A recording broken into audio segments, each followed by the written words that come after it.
방금 교육생으로부터 질문 한 가지를 받았는데요. 이런 질문이었습니다. 초유를 섭취하는 시간을 분만 직후에 2시간 이내에 섭취를 하게 만들면 좋다라고 이야기를 하셨는데, 그걸 놓쳐가지고 다음에 2시간 이후에 다량 섭취하거나 아니면 그 다음날 초유를 다량 섭취하게 만드는 것에 대해서는 어떻게 생각하냐는 그런 질문이 있었는데요. 그 질문에 대해서 답변을 드리게 되면 이 사진을 보면 정답이 나와 있을 것 같습니다.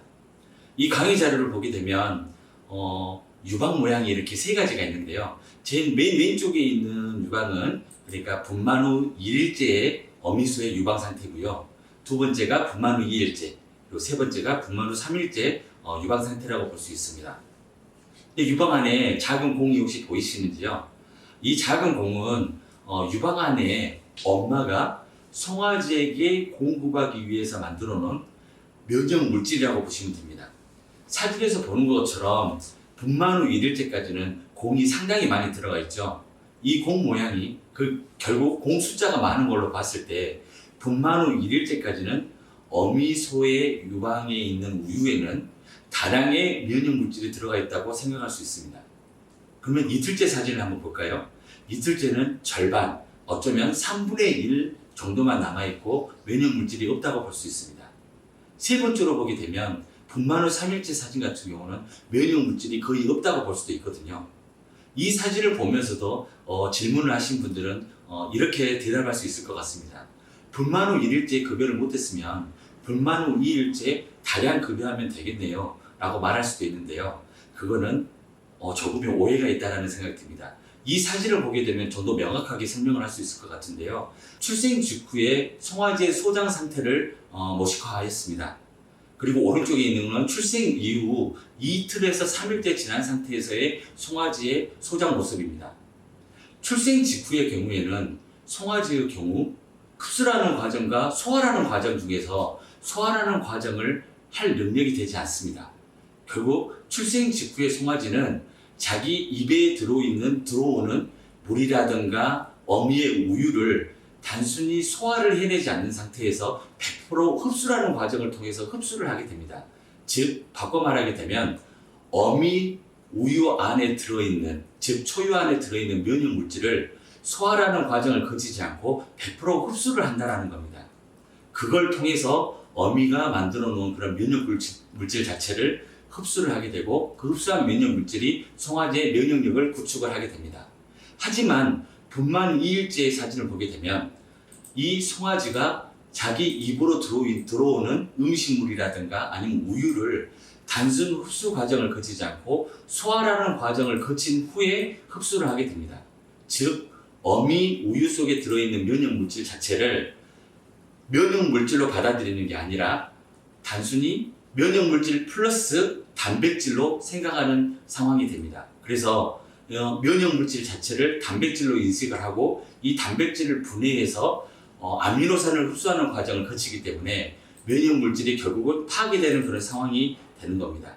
그래서 어미소 몸속에 있는 면역 물질 상태로 보았을 때, 그리고 송아지의 소장에서의 소화와 흡수 과정을 보았을 때 뭐니 해도 출생 후 1일째 어미소의 우유를 다량 섭취하는 것이 어미가 정성껏 만들어 놓은 면역 물질을 흡수를 해서 송아지가 면역력을 획득할 수 있는 좋은 방법이라는 생각이 듭니다. 어미소를 통해서 초유를 흡수하지 못하는 그런 상황에 대해서 설명을 드릴 건데요. 여러 가지 이유가 있을 겁니다. 첫 번째로는 어미소가 송아지를 낳다가 자칫 잘못해서 폐사가 발생한 경우, 아니면 어미소의 사양 관리가 미흡해서 송아지에게 우유를 주지 못할 정도로 유방 유선 조직이 발달하지 않은 경우, 기타 등은 여러 가지가 있을 건데요. 일단 책자에서 보게 되면 그런 경우를 대비해서 임시적으로 사람이 초유를 만들 수 있는 방법을 설명해 놓았습니다.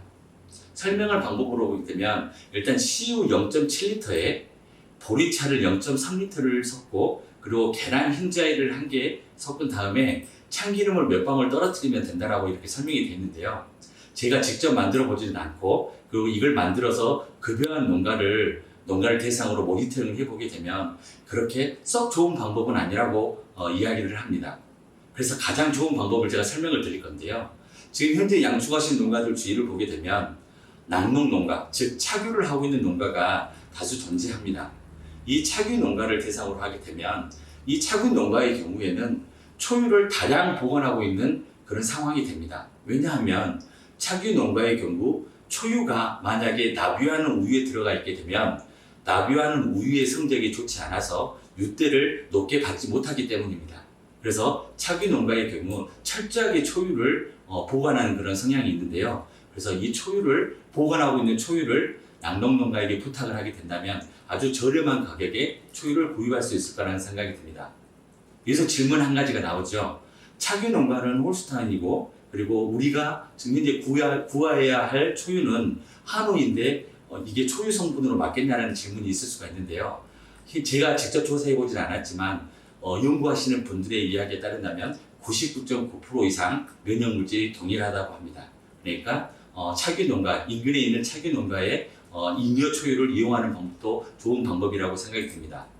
그리고 특히 일선에 있는 축협이라는 조직에서는 그런 양축 농가들을 위해서 착유 농가에서 잉여 초유를 구입을 해서 보관하고 있다가 초유를 급여하지 못하는 그런 농가에게 초유를 판매하는 그런 초유뱅크 사업을 하고 있거든요. 이 초유뱅크 사업을 이용하는 것도 아주 좋은 방법이라는 생각이 듭니다.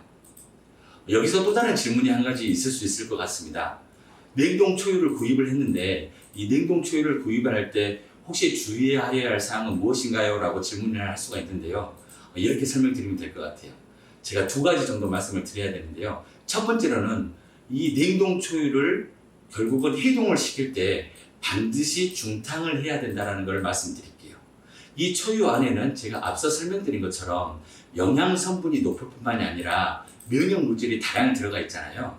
이 면역 물질 자체가 갑작스러운 온도를 접하게 되게 되면 이 면역 물질 자체가 단백질로 변성화를 일으켜 버립니다. 그래서 면역 물질의 효과를 더 이상 발휘할 수가 없거든요. 그래서 냉동 초유를 해동을 시킬 때는 반드시 중탕을 해주셔야 된다는 걸 말씀드리고 싶고요. 또 다른 질문을 하시더라고요. 일단은 냉동 초유를 해동을 한 다음에 이 해동 후에 어떻게 보관을 해야 되는지 이렇게 질문을 하시는 경우가 있는데요. 기본적으로 초유는 소화력이 떨어진 송아지에게도 흡수가 될 정도로 아주 영양학적으로 흡수가 용이한 구조로 되어 있습니다. 이 용이한 구조로 되어 있다는 소리는 뭘 뜻하냐면 기본적으로 곰팡이라든가 다른 세균들도 이 영양소를 흡수가 용이하게 그런 구조가 되어 있다고 생각하면 되는데요. 그건 다르게 표현하게 되면 결국은 빨리 상한다는 소리입니다. 그래서 해동 후에는 반드시 냉동보관을 해주시고 가급적이면 조기에 섭취하는 게 좋을 거라는 생각이 듭니다. 다음은 송아지 사양 관리에 대해서 설명을 드리도록 하겠습니다. 기본적으로 송아지 사양 관리에 대해서는 저만큼 저보다 더 많은 지식을 가지고 계실 텐데요. 저는 한 가지만 말씀드려야 될 것 같습니다. 송아지 사양 관리에 있어서 대부분의 양축 농가들이 한 가지 부족한 지식을 가지고 있는 게 이런 부분인데요. 송아지 사료를 섭취를 하면서 안 하던 설사를 시작을 하더라. 그래서 설사를 시작하게 되면 결국은 장관이 헐어가지고 장염이 발생을 하더라. 그래서 송아지 사료의 경우 가능하면 나중에 급여하는 게 좋더라 라는 그런 판단을 내리고 계시는 부분인데요. 기본적으로 소화생리학적으로 설명을 드리게 되면 그거는 틀린 말이라고 말씀드리겠습니다. 기본적으로 송아지가 뱃속에 있는 송아지의 위가 발달하는 과정을 설명을 드려야 될 텐데요. 사진을 보게 되면 쉽게 이해할 수 있을 거라는 생각이 듭니다.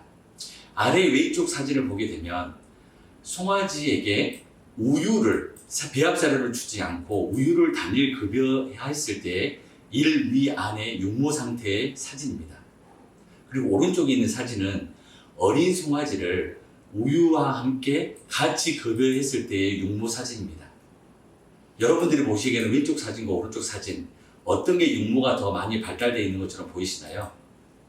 혹자는 왼쪽에 육모의 숫자가 더 많다라고 이렇게 이야기하시는 분도 계시는데 기본적으로 육모의 숫자라기보다는 육모의 강건성을 놓고 봤을 때 오른쪽, 즉 우유와 어린 송아지를 같이 급여한 개체의 위 안에 있는 육모 상태가 훨씬 더 굵고 튼튼하고 길게 자란 걸 볼 수 있습니다. 이 현상은 왜냐하면 송아지의 몸속에 송아지의 위 안에 있는 육모는 결국은 휘발성 지방산이라는 영양소를 통해서 발달을 하게 되어 있는데요. 우유를 통해서는 휘발성 지방산을 공급하는 데 한계가 있게 됩니다. 그래서 반드시 배합 사료를 섭취함으로 인해서 휘발성 지방산을 많이 생산해서 안에 있는 육모를 조기의 발달을 유도를 하여야 할 것으로 생각이 듭니다. 그러면 저에게 이런 질문이 또 올 수가 있는데요.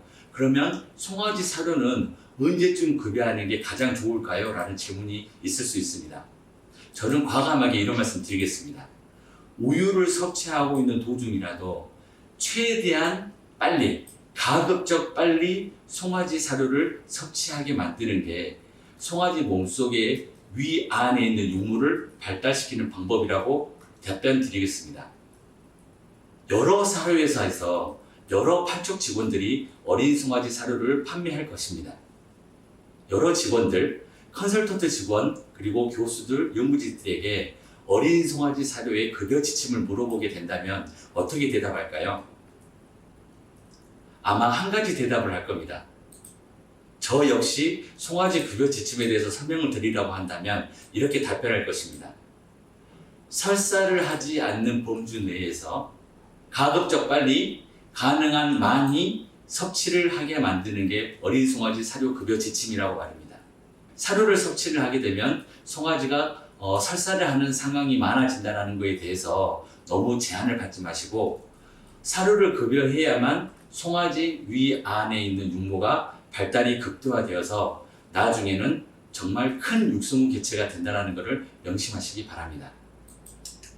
다음은 우유 단일 급여 시의 이위 상태와 어린 송아지와 우유를 같이 급여했을 때의 이위 상태를 보여드리는데요.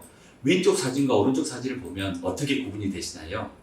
기본적으로 왼쪽에 있는 사진은 우유를 단일 급여로 인해서 휘발성 지방산이 공급이 되지 않아 위 벽이라든가 아니면 위 색상 자체가 그렇게 건강한 상태가 되지 않은 것을 확인할 수 있습니다.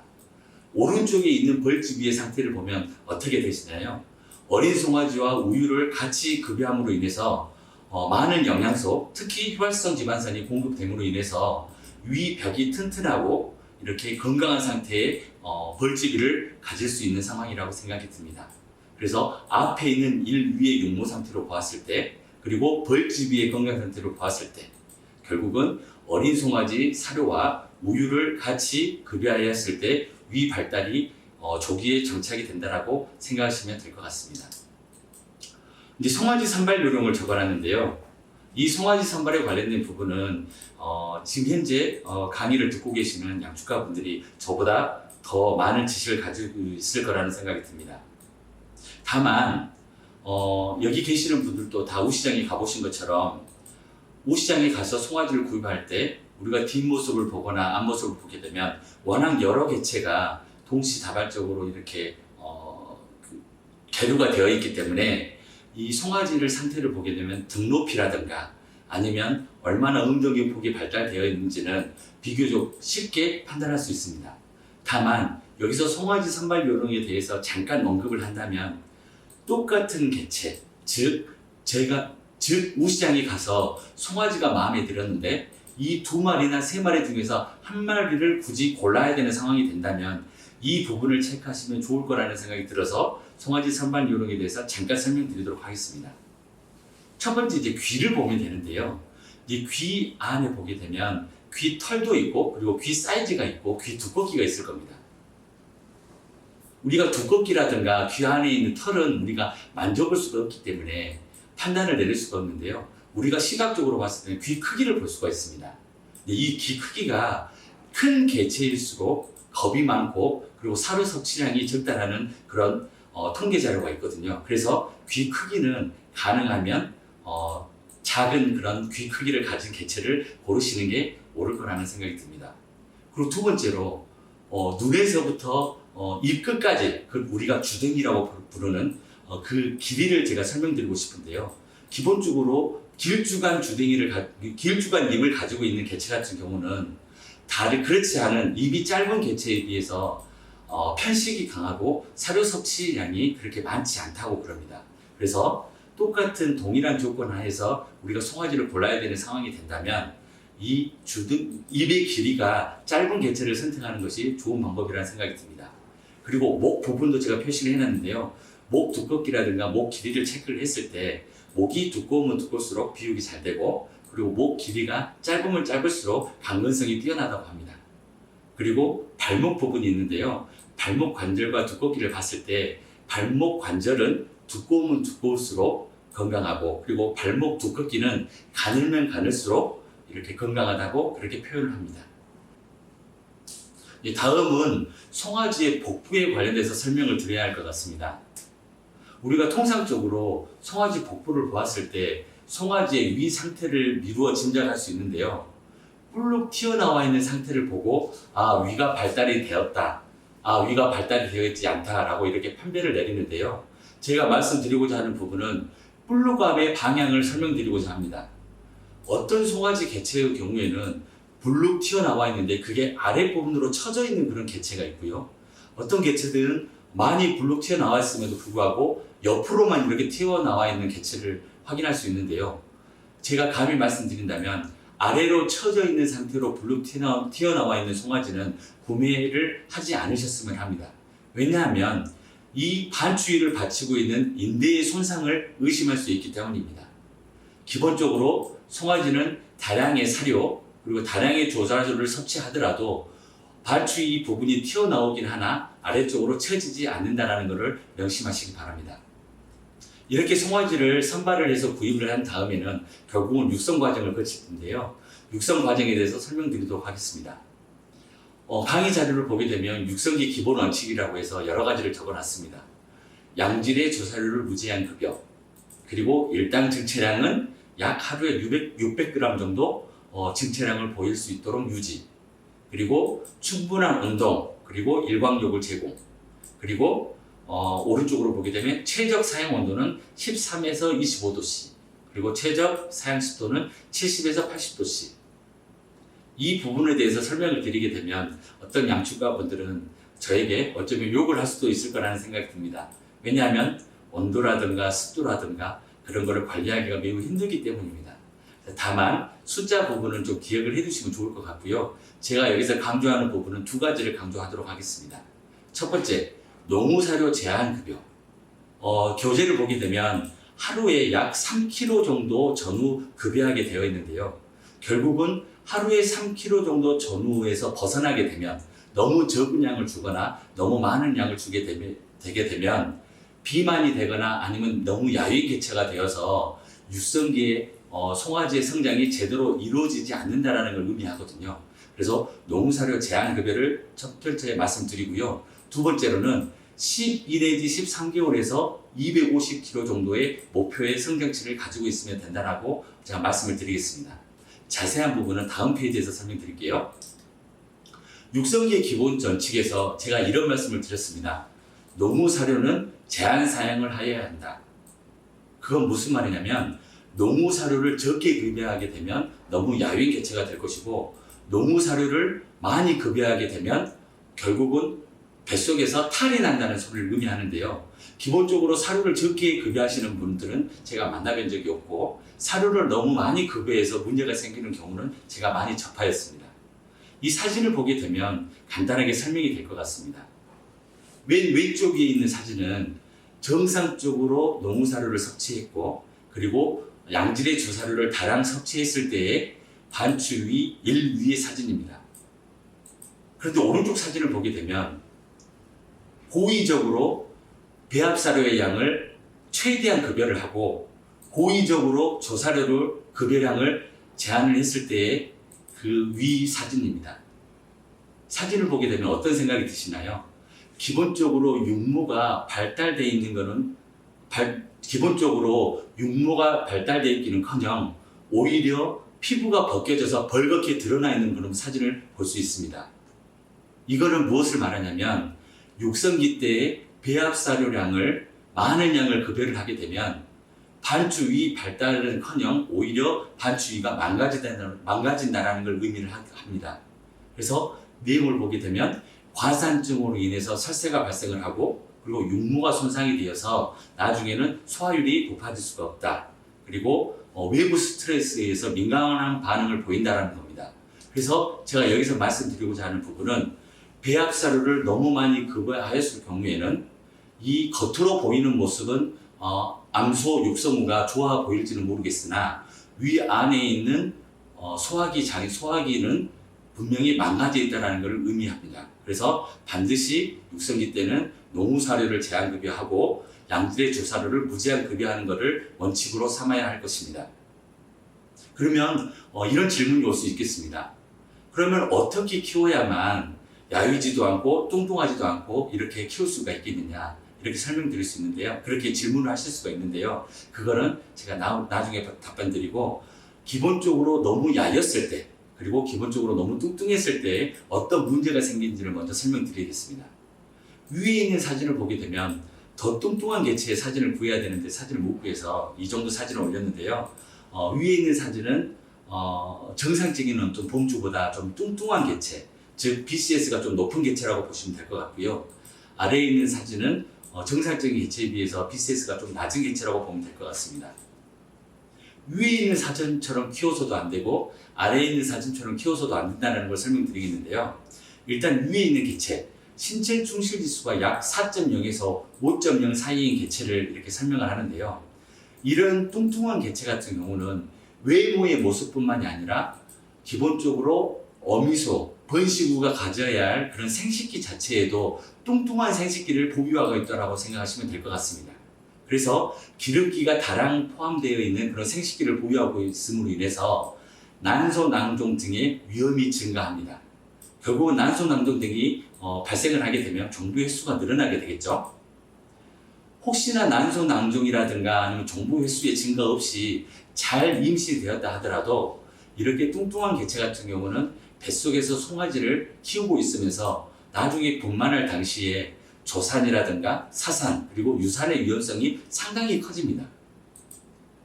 이 상당한 위험성이 혹시나 없다 할지라도 정상적인 분만 후에 이 어미소가 가지고 있는 비유량은 현저하게 저하게 되는 경우가 있고요. 비유량을 어느 정도 일정량 유지하고 있다 하더라도 이 뚱뚱한 어미소가 생산하는 우유는 유질이 떨어져서 송아지가 우유를 쉽게 소화할 수 없는 그런 우유라고 보시면 될 것 같습니다. 위에 있는 설명을 종합적으로 보았을 때 결국은 송아지 육성률 감소로 인해서 경제적인 손실이 온다는 거죠. 제가 송아지가 어미소가 신체 충실 지수가 높았을 경우, 즉 뚱뚱했을 경우의 문제점을 설명드렸습니다. 그러면 신체 충실 지수가 낮았을 경우, 즉 너무 야였을 경우의 문제점을 설명드리게 되면요. 첫 번째로 난소의 발육의 부진을 초래합니다. 그래서 난소가 발육이 되어 있지 않다 보니까 성호 호르몬이 원활하게 분비되지 않아서 무발적인 개체가 발생할 가능성이 상당히 높습니다. 혹시나 발정이 잘 와서 임신을 잘 하였다 하더라도 이 야윈 개체의 어미소는 생시체중이 낮은, 생시체중이 적은 허약한 송아지를 분만할 확률이 상당히 높습니다. 허약한 송아지를 생산하게 되면 육성률이 당연히 떨어지겠죠. 그리고 이 개체 같은 경우는 송아지를 낳은 다음에 산후 회복이 지연되는 확률이 상당히 높습니다. 그래서 발정이 늦게 올 확률이 높지요. 그리고 너무 야여있기 때문에 비유량이 현저하게 낮은 상태가 될 뿐만이 아니라 유질 자체도 저하가 되어 있어서 송아지가 우유를 적은 양을 먹을 뿐만이 아니라 적게 먹은 그런 우유 자체도 소화를 해내지 못하는 경우가 발생을 하게 됩니다. 이건 역시 결국 송아지의 육성률이 감소되어서 경제적인 손실을 초래하겠죠. 이런 질문이 있을 수 있습니다. 그러면 너무 뚱뚱하게 키워서도 안 되고 너무 야유게 키워서도 안 된다. 그러면 어느 정도 키우면 가장 적당하게 키운 것이 되겠느냐라고 이제 질문을 할 수 있는데요. 제가 아래에 표시해 놓았습니다. 가장 기본적으로 12개월에서 14개월령 사이에 생체중 250 정도 만들게 되면 너무 뚱뚱하게도 키우지 않고 너무 야위게 키우지도 않는 상태라고 제가 답변을 드릴 수 있겠습니다. 그래서 12개월에서 14개월령 사이에 250 생체중 250kg 정도 숫자 정도는 애워두시는 게 좋을 것 같고요. 이 자료에서는 번식 적정 시기에 대해서 설명드리도록 하겠습니다. 우리가 발정이 오게 되면 결국은 이제 번식을 이렇게 초종부를 시키게 되는데요. 너무 이른 시기에 종부를 시켜도 안 되고 너무 늦은 시기에 종부를 시켜도 안 된다는 이야기를 많이 들으셨을 겁니다. 그러면 왜 너무 일러서도 안 되고 너무 늦어도 안 되는지에 대해서 설명을 드리도록 할게요. 일단 기본적으로 너무 이른 시기, 그러니까 발정이 8개월이나 9개월 아니면 10개월 정도의 발정이 왔을 때 수정을 시키면 어떤 일이 발생하냐에 대해서 설명을 드릴 건데요. 일단 첫 번째로 너무 이른 시기에 종부를 시키게 되면 태아의 발육이 부진합니다. 결국 송아지의 생수 체중이 감소하게 되겠죠. 그리고 어미수의 유선 발육이 부진돼서 비유량이라든가 유질이 형편없이 떨어지게 됩니다. 그리고 분만 후에 어미수 자궁 회복 기간이 되게 지연되는 경향이 있고요. 그리고 유산, 난산, 조산, 그리고 사산의 가능성이 증가하게 됩니다. 결국 번식 후에 사용 기간이 단축되는 상황이 발생하거든요. 그래서 너무 빨리 송아지를 만들고 싶던 그런 욕심 때문에 결국은 번식 후 자체가 사용 기간, 경제적인 손실을 초래할 수 있다는 겁니다. 반대로 너무 늦은 시기에 종부를 시키게 되면 어떤 현상이 발생하느냐? 그건 간단한 이론이겠죠. 왜냐하면 송아지를 생산할 수 있는 시기에 결국은 우리가 공밥이라고 부르는, 결국 임신하지 않고 사료만 이렇게 먹고 저사료하고 배합사료만 먹는 그런 상황이 발생하게 되다 보니까 송아지 생산 소득이 감소한다고 설명드릴 수 있을 것 같습니다.